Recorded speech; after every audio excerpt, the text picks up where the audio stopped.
Hi guys, before we jump in, I just want to mention that this particular product, the price does change on it often. So be sure and check out the link down below in the description and see what kind of price you can get for it.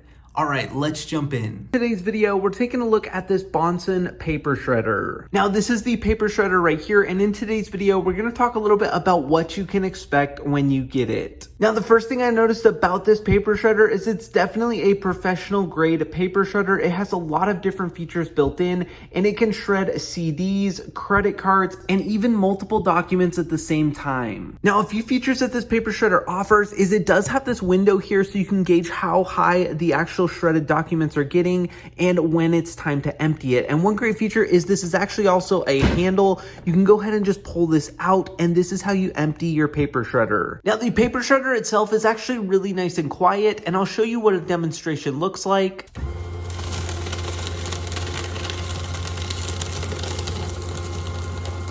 Now, one issue paper shredders face is overheating. Whether you're shredding a lot of documents or using it for a long amount of time, paper shredders typically have to shut down when they get too hot. However, this paper shredder actually has an internal cooling system built in, which means after you're done shredding a document or while you're shredding multiple documents, you'll notice the fan will kick on and begin actually cooling down the internal components of this paper shredder. And while it is just a quiet little cooling system, I have noticed it makes a big difference in cooling down the paper shredder, allowing you to shred more documents for even longer. And for that reason, I highly recommend the Bonsen paper shredder. Now, make sure and check out the link down below in the description to get your hands on this product.